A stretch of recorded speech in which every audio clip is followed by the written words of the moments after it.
Ya,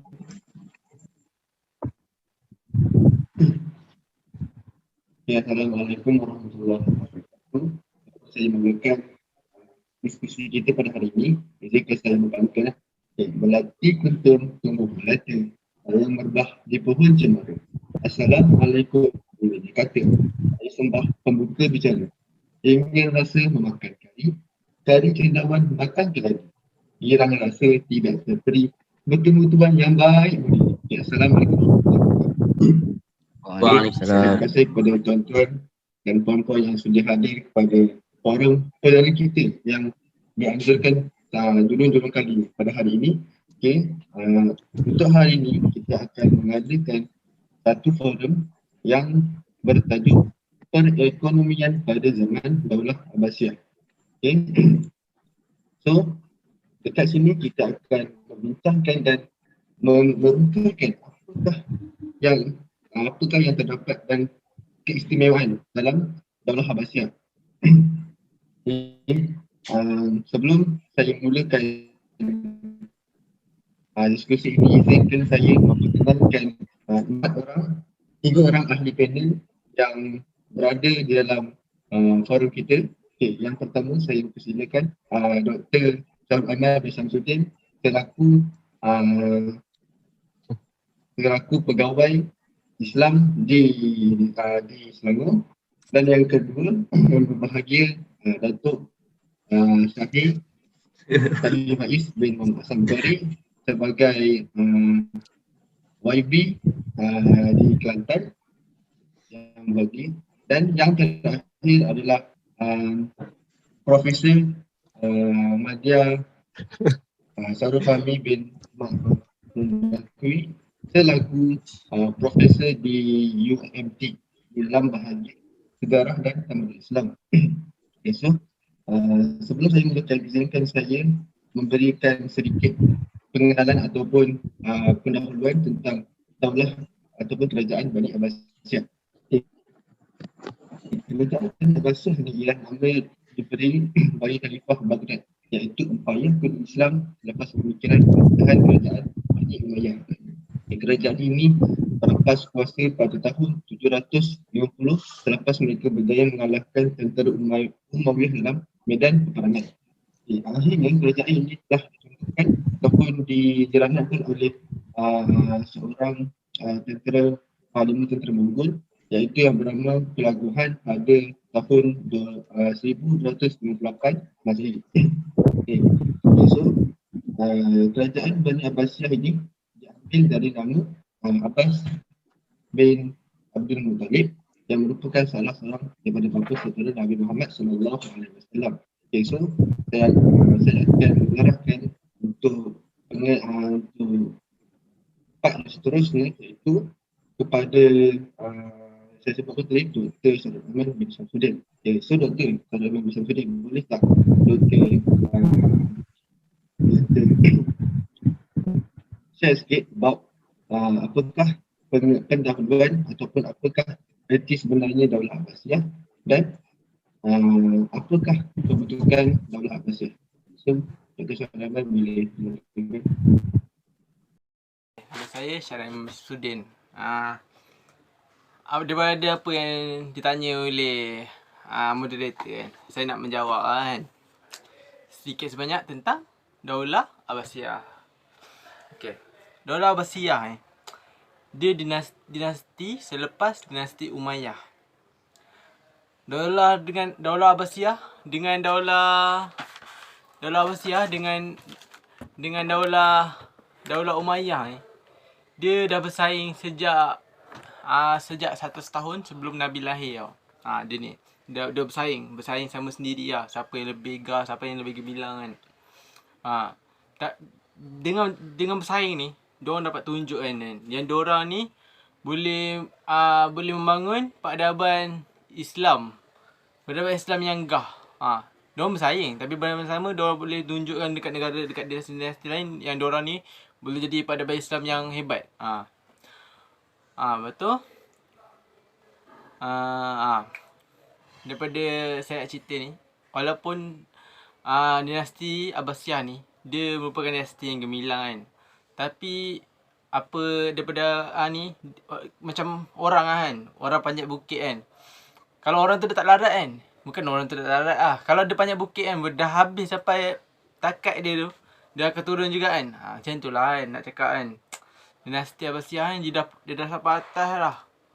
Tapi nak cakap ni kan, dia ada zaman keruntuhan, dia akan runtuh juga kan. Jadi nanti kawan-kawan saya akan cerita zaman keruntuhan dinasti Abbasiyah ni kan. Lepas tu dia punya pembentukan Daulah Abbasiyah ni kan. Pembentukan dia saya cerita ni Umayyah runtuh kat Damaskus. Lepas tu pembentukan daulah dia ni, yang dirikan daulah dia ni nama dia Abdullah As-Saffah Ibnu Muhammad Ibni Ali Ibni Abdullah Ibni Al-Abbas. Bani Abbasiyah dia rasa diri dia lebih layak daripada Bani Umayyah sebab dia rasa diri dia lebih layak menjadi kekhalifahan Islam kerana mereka adalah cabang Bani Hashim yang nasab lebih dekat dengan Rasulullah kan. Rasulullah kan Bani Hashim. Dia ni cabang dia lebih dekat dengan Bani Hashim. Jadi dah sendiri lebih layak lebih dekat dengan Rasulullah berbanding Bani Umayyah. Macam gitu. Lepas tu yang dirikan Bani Umayyah ni, yang As-Saffah tu, dia ni bunuh Al-Marwan pada tahun 750 Masihi. Lepas tu Al-Abbas ni dia menggelar kan diri dia sebagai khalifah pertama dalam dinasti Abbasiyah. Lepas tu dia ni digelar dengan gelaran As-Saffah. Apa maksud As-Saffah ni? Tak tahu kan? Jangan buka translate. As-Saffah ni dia maksud dia penumpah ataupun peminum darah. Lepas tu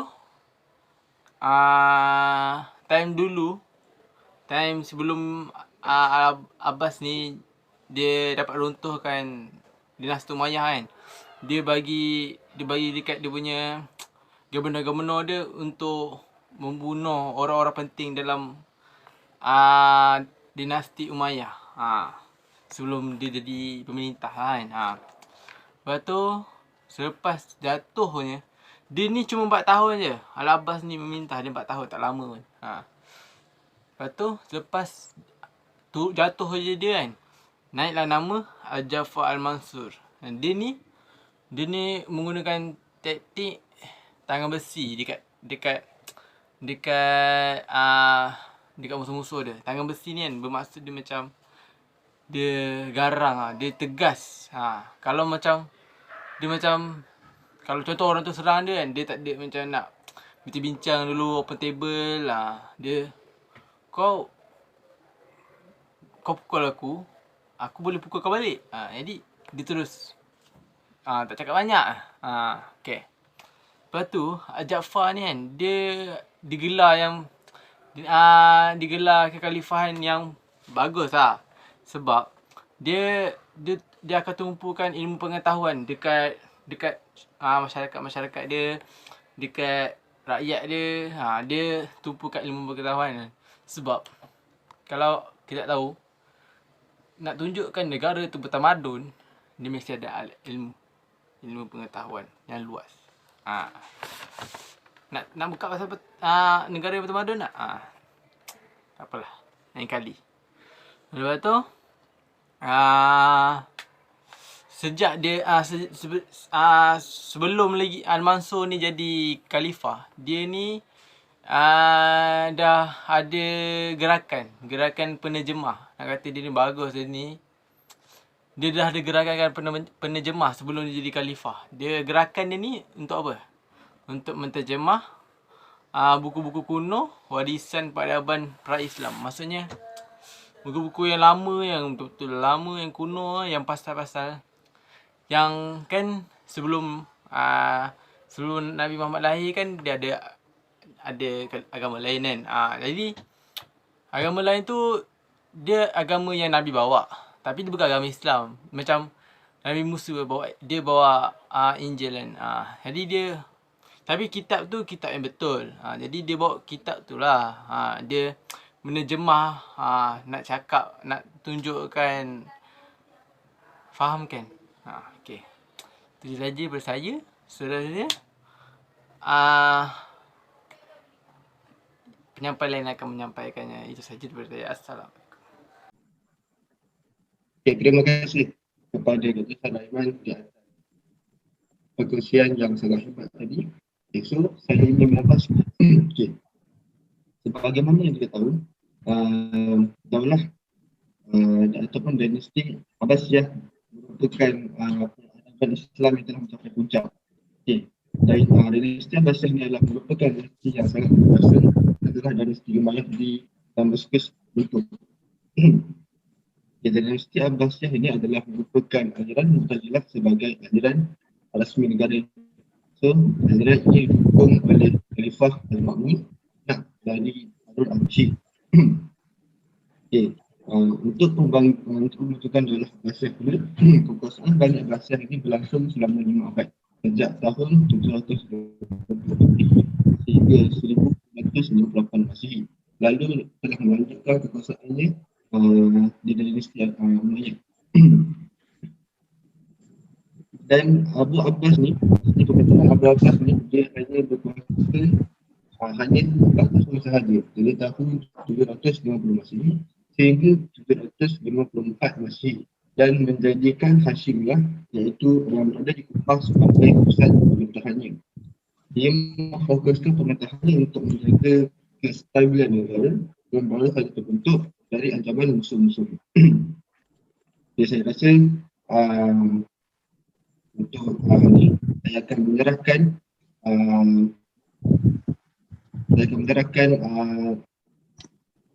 untuk ke next ahli panel, iaitu saya akan bertanya kepada Dr. Syahid. Betul, Dr. Syahid? Silap. Tentang tuan-tuan dan perempuan, saya akan bertanya kepada Profesor Ahmad Syarif Fahmi.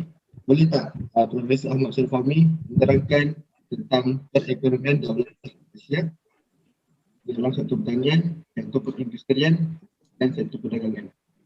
Betul saya pesan betul lain. Boleh tak untuk Profesor untuk ambil iktibar dan ambil ilmu daripada Profesor. Silakan. Bismillahirrahmanirrahim. Assalamualaikum warahmatullahi wabarakatuh. Terima kasih saudara Asyik atas, ya, kita lihat moderator kita pada hari ini sangat sibuk. Okey, jadi saya akan menceritakan perekonomian daulah Abbasiyah. Okey, kita daulah Abbasiyah ni, kita bukan saja lihat kerajaan Islam ni hebat dari segi ketenteraan ataupun daripada segi keagamaan, tapi daripada sektor perekonomian, daulah Abbasiyah juga kita boleh lihat sangat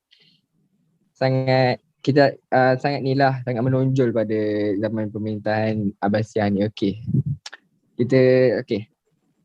Sektor pembangunan ataupun dikatakan sektor perekonomian ni merupakan tulang belakang yang penting bagi sesebuah kerajaan ataupun sebuah negara. Kerana contohlah mata wang ni merupakan perkara yang sangat penting bagi membangunkan sebuah negara itu. Jadinya menjaga kemaslahatan ekonomi ni sangatlah penting bagi sebuah negara. Jadinya kita dapat lihat pada waktu pemerintahan Khalifah Al-Mansur, perekonomiannya sangatlah menonjol, kerana kita dapat lihat selepas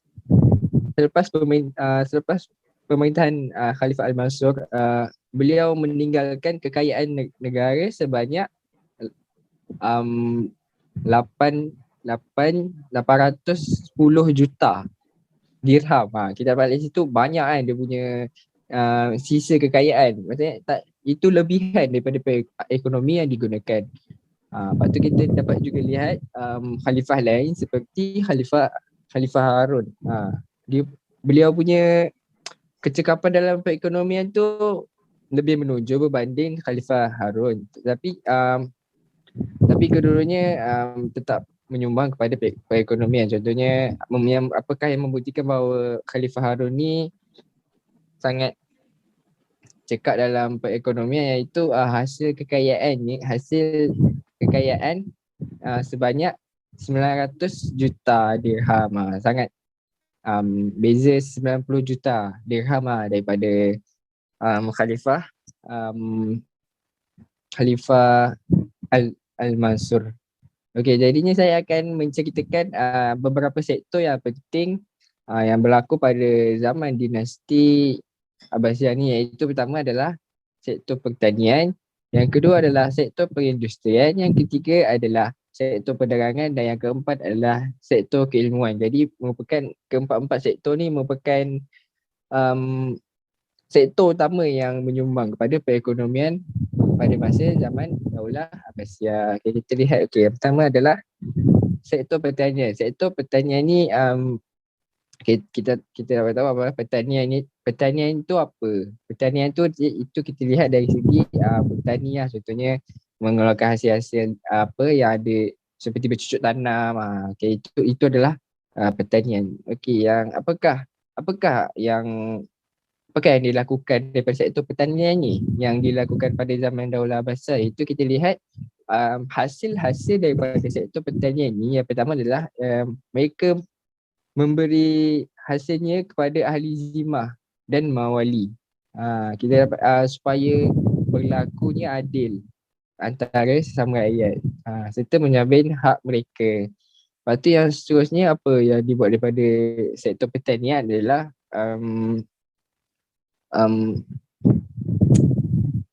para pembesar dan pemimpin, mereka mengambil tindakan keras kepada para pejabat yang berlaku kejam kepada para petani. Ini kerana walaupun kita lihat para petani ni taraf kerja ni, walaupun kita lihat taraf kerja ni sangatlah dipandang rendah oleh masyarakat, tapi janganlah sampai kita nak berlaku kejam, nak bagi kerja overtime kepada petani tu, tak boleh. Jadinya ini adalah langkah-langkah yang dilakukan oleh para khalifah pada zaman Daulah Abbasiyah. Itulah. Dan yang ketiga, apa yang dibuat daripada sektor petani adalah memperluaskan daerah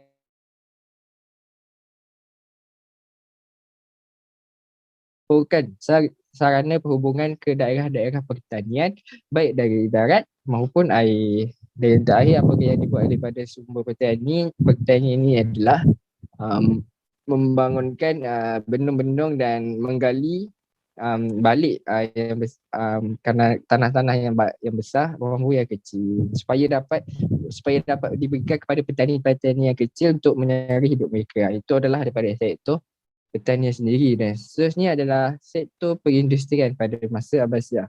Sektor perindustrian ni kita dapat lihat macam mana sektor perindustrian ni apa. Sektor perindustrian ni kita dapat lihat contohnya daripada sumber penggalian. Sumber penggalian seperti tambang perak, tembaga dan sebagainya. Okey. Jangan ingat pada masa Daulah Abbasiyah ni tak ada. Punya ada sebenarnya. Sangatlah besar sumbangannya kepada Daulah Abbasiyah. Itu pada masa Abbasiyah, apakah sebab Daulah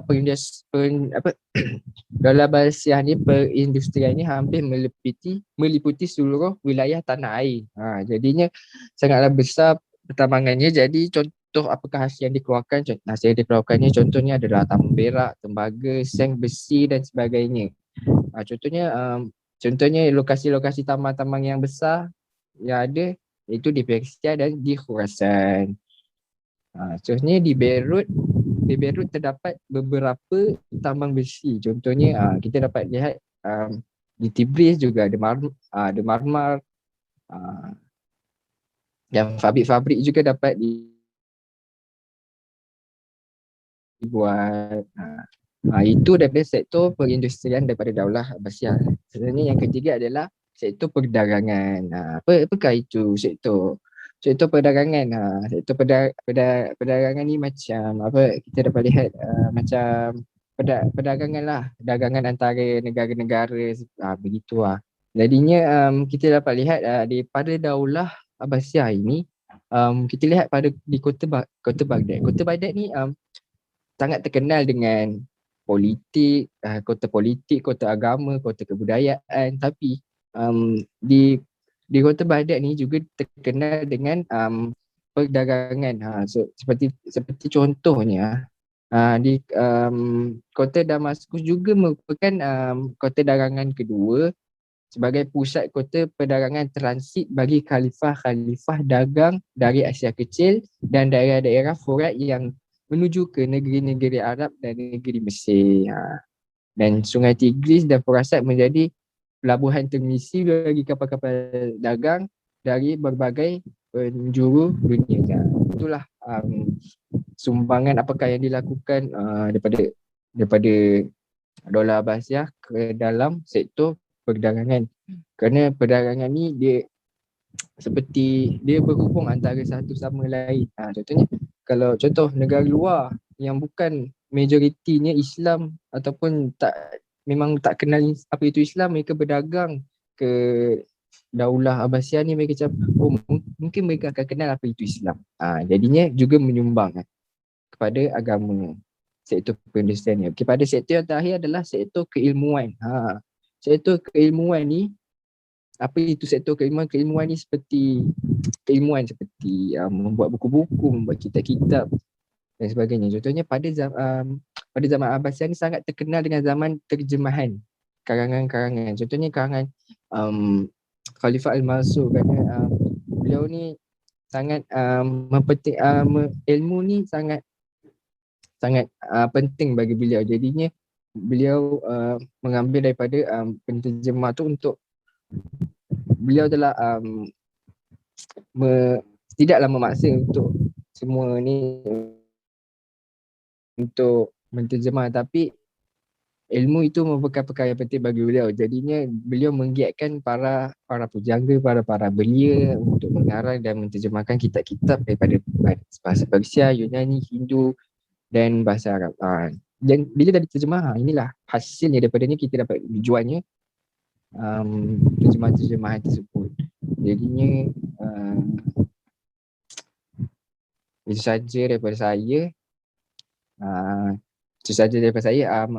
Maaf kalau ada yang kurang. Jadi saya serahkan semula kepada moderator kita yang handsome, iaitu saudara Hashim bin Harun.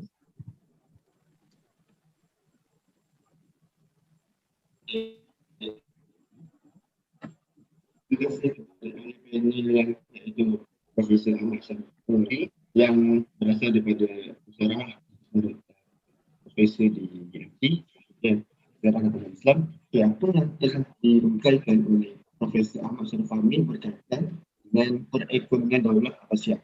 Bagaimana yang kita dengar dan bagaimana yang kita telah hayati, apa yang telah diperkatakan oleh Saudara Ahmad Syarifudin bahawa perkembangan daulah ataupun ekonomi Daulah Abbasiyah terbahagi kepada 4 sektor.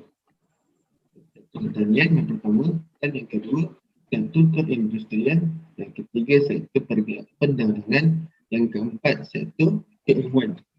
Saya ingin rungkaikan 2 sektor sahaja, iaitu sektor pertanian. Sektor pertanian, apa yang kita dapat daripada sektor pertanian? Pada masa Daulah Abbasiyah, mereka terkenal dengan sektor pertanian yang kita boleh imagine sebagai sektor yang bercucuk tanam. Seperti mana daerah yang sangat subur berada di banjaran tepian sungai ke selatan, sawat yang menumbuhkan berbagai jenis buah dan sayuran yang tumbuh di daerah panas maupun dingin, iaitu maupun sejuk. Dan antara tanaman-tanaman yang telah ditanam semasa zaman perekonomian Daulah Abbasiyah adalah jarum, tebu, dan berbagai bunga seperti bunga mawar, violet dan semua tanaman-tanaman yang telah ditanam di semasa pada zaman Daulah Abbasiyah semuanya subur-subur belaka. Dan antara usaha-usaha yang telah dibuat oleh pemimpin-pemimpin pada zaman Daulah Abbasiyah adalah mereka telah meningkatkan ataupun mereka punya pengaruh dalam meningkatkan peranan dalam dalam dan luar negeri. Di akhir kafilah bangunan kaum muslimin perintah dalam negeri dan kawan-kawan dengannya mengharungi juratan. Apa yang kita dapat dari sini bahawa semasa dalam Abbasiyah, sektor pertanian merupakan sektor yang paling maju dalam pasal. So, disebabkan dengan sektor pertanian mereka mampu menyumbangkan sedikit hasil ke dalam negara dan untuk diri mereka sendiri. Dan terus saya akan menambah daripada sektor perindustrian. Apa yang kita nampak pada zaman dinasti Abbasiyah bahawa pada zaman dinasti Abbasiyah mereka telah membuat pelbagai barang-barangan dan perabot-perabot yang orang kata sangat mewah lah, kan? Macam mana kita guna sekarang, kerusi, meja, permaidani, lansir, semua itu telah dibuat pada zaman dahulu. Okay. Saya ingin mengupas antara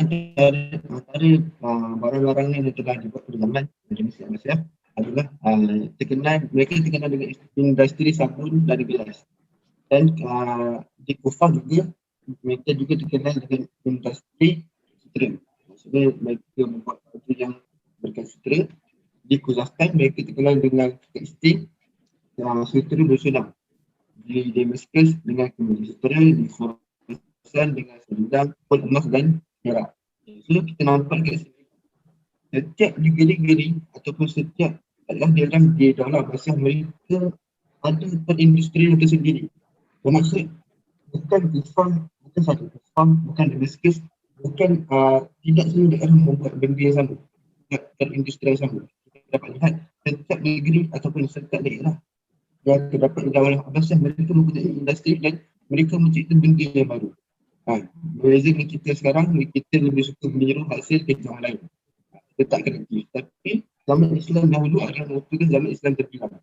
Dari segi ekonomi, perindustrian yang kita boleh lihat dalam sejarah.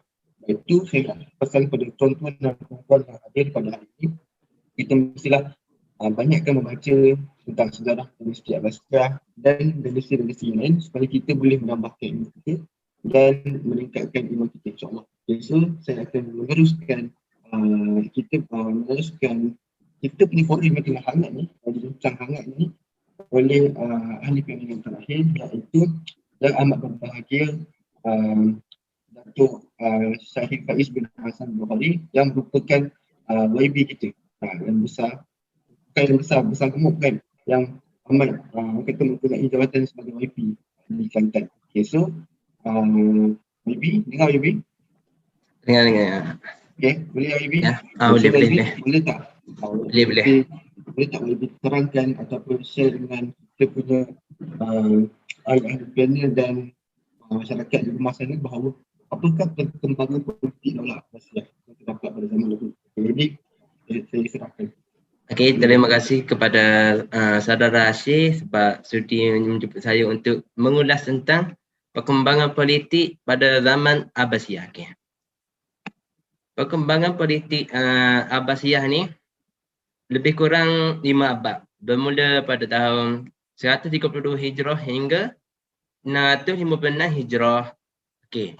Abbasiyah ni boleh dikatakan dinasti yang paling lama memerintah atas muka bumi ni. Okey. Untuk mudahkan kita menganalisis perkembangan politik Abbasiyah ni ada 2 tempoh. Tempoh pertama antara tahun 132 Hijrah hingga 334 Hijrah. Iaitu berada di bawah pemerintahan Abu Abbas sampai Al-Mustaqfi. Itu khalifah yang terakhir. Okey, tempoh yang kedua pula antara 334 Hijrah hingga 656 Hijrah. Iaitu pada masa pemerintahan Al-Muqti sampai Al-Mustaqim. Okey. Pembahagian masa ini dianggarkan bahawa pada tempoh pertama, okey. Pada tempoh pertama, Daulah Abbasiyah ni mempunyai kestabilan politik yang stabil. Dan pada tempoh kedua secara umumnya kejayaan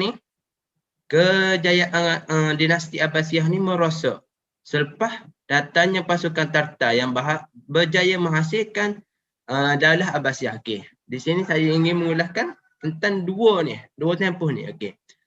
Pada tempoh pertama, pemerintahan Abbasiyah. Okey. Pertama, Khalifah As-Saffah tu ia memindahkan ibu kota negara dari Damsyik ke Baghdad. Okey. Alasan dia pindah kota tu untuk menghindari situasi yang tidak menentu di Damaskus maupun di Kufah. Itu macam ia hindar daripada masalah-masalah macam apa, ada ancaman-ancaman luar gitu. Okey. Dengan dipindahkan ibu kota Abbasiyah ni untuk berjaya macam apa, untuk dia berjaya memerintah dengan berjalan dengan lancar. Okey. Serunya langkah kedua dia memusnahkan keturunan Bani Umayyah. Sebab apa? As-Saffah ni dalam menerapkan kebijaksanaan untuk dia nak bunuh semua keluarga Umayyah dengan kejam dan zalim lah gitu. Sebab macam apa, dia tak say ada keturunan Bani Umayyah. Okey. Dia ni ada taktik dia. Dia ni mengundang, As-Saffah ni mengundang 90 orang keluarga Umayyah untuk pergi satu majlis. Selepas 90 orang tu datang untuk hadiri majlis yang diadakan oleh As-Saffah tu, tentera lepas tu As-Saffah ni telah membunuh mereka secara kejam. Okey. Dia tikai-tikai lah, ada cerita dia apa ni. Okey. Lepas tu mata-mata macam apa, orang-orang As-Saffah ni dia macam apa memburu para pelarian keluarga Umayyah. Okey. Antaranya ada seorang yang terlepas, iaitu Abdul Ar-Rahman.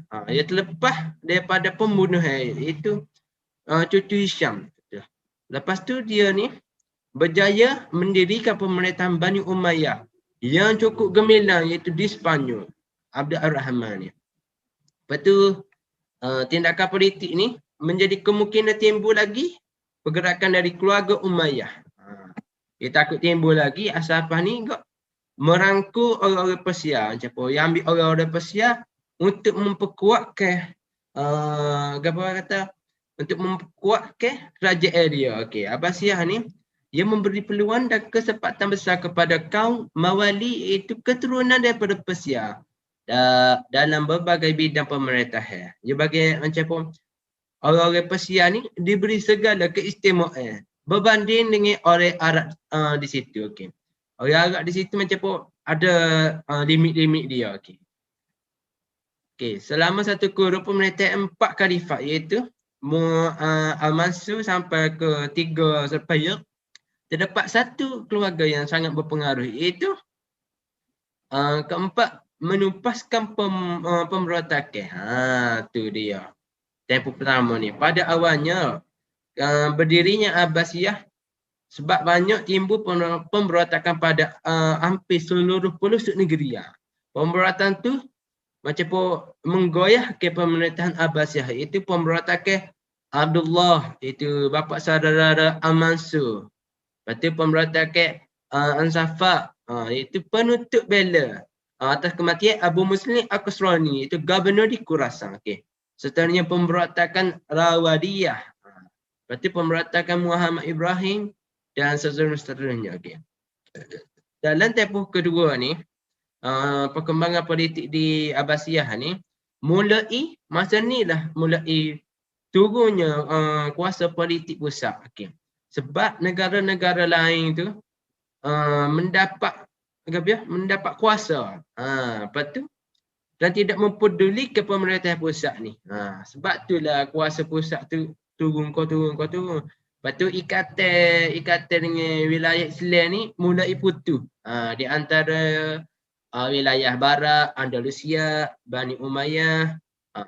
Selesai ni tiga ni telah mengangkat Abdul Rahman Nasir menjadi Amirul Mukminin. Itu Abdul Rahman ni berjaya meloloskan diri daripada pembunuhan yang dilakukan oleh As-Saffah. Okey. Di Afrika Utara, Syiah mulai bangkit dan membentuk Daulah Fatimiyah. Okey. Sebagaimana kita tahu, Ubaidullah Ahmadi menjadi khalifah dan kota Mahmadiyah di Tunisia menjadi pusat kerajaan. Okey.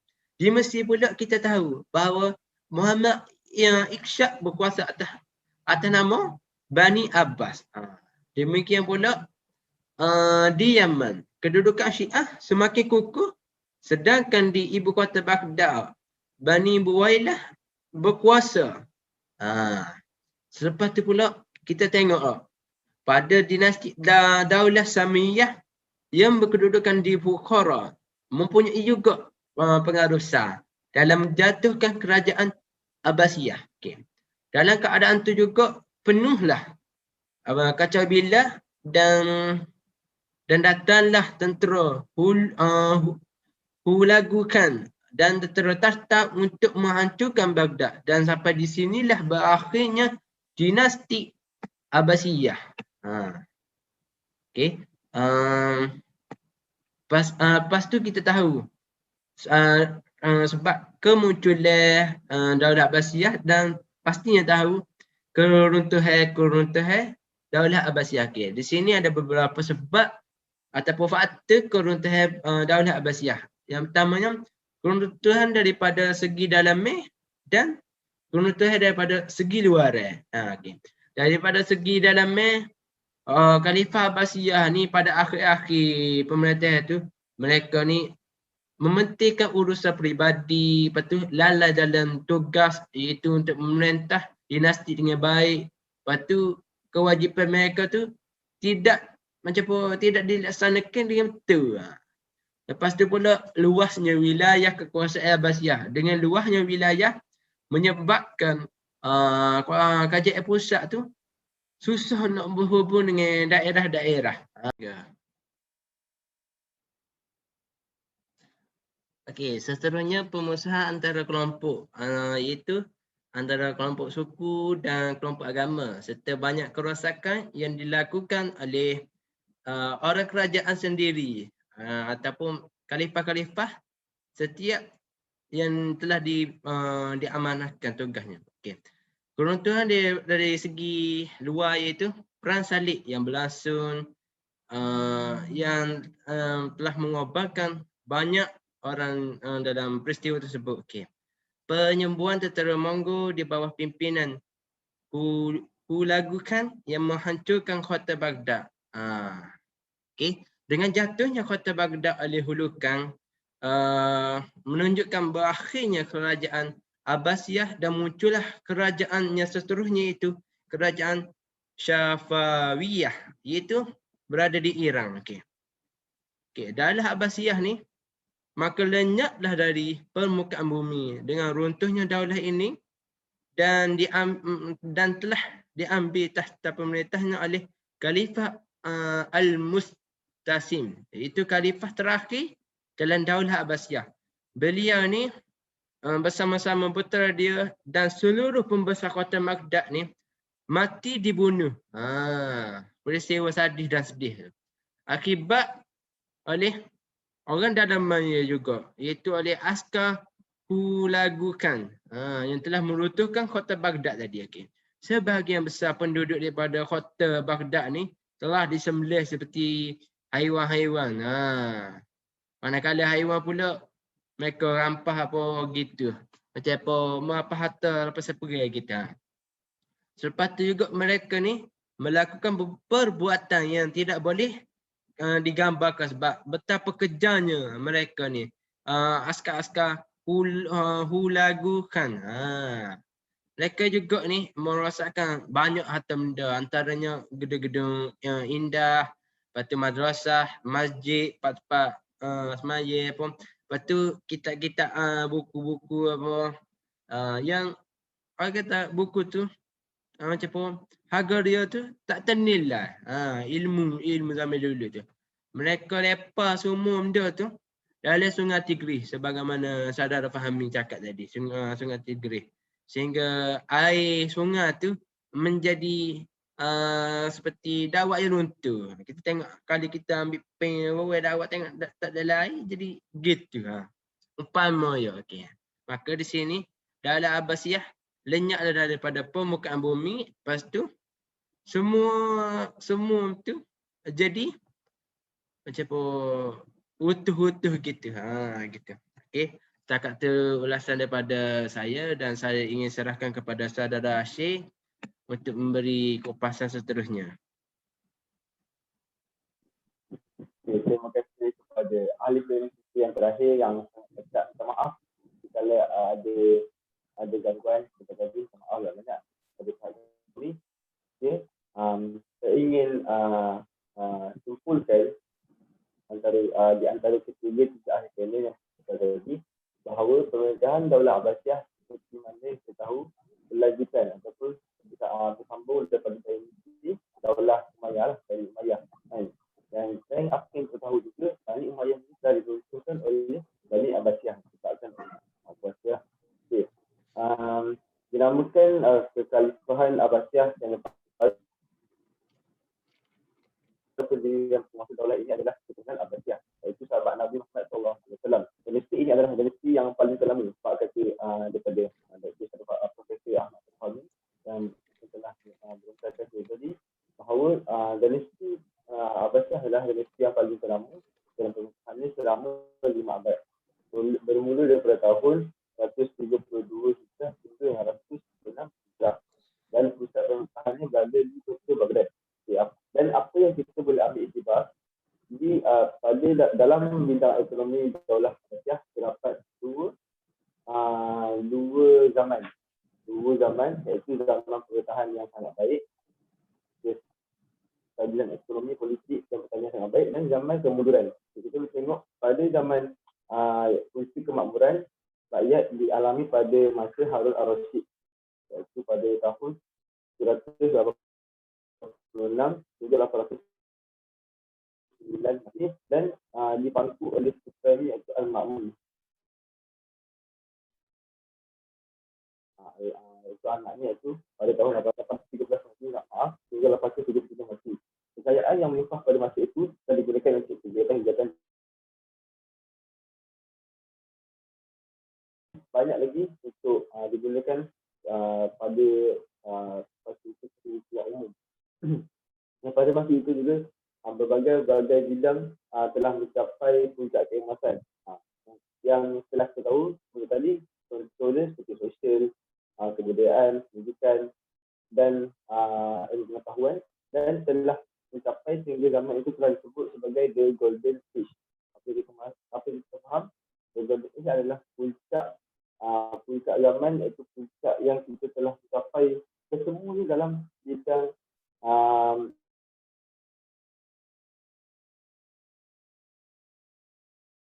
kata sampai pada tahap yang paling tertinggi, pada orang kata pada kemajuan yang paling tertinggi, iaitu, dan akhirnya dinasti Abbasiyah ini telah dijatuhkan oleh tentera, iaitu di bawah pimpinan pelaguhan. Itu saya rasa setakat ini sahaja kita pada kali ini. Terima kasih kepada ketiga ahli panel yang telah sanggup bergadai nyawa datang ke stadium ini. Alhamdulillah. Alhamdulillah, Syekh. Sanggup mengorbankan yang ekonomian Daulah Abbasiyah. Saya ingin memperlukan 5 jari tangan, 10 jari tangan dan 10 jari kaki. Andai ada salah bahasa, silap bicara, terbuat mutu dan perkara-perkara yang tidak patutnya, maka saya bercakap. Dan majlis forum ini dengan majlis kafarah dan surah Al-Quran.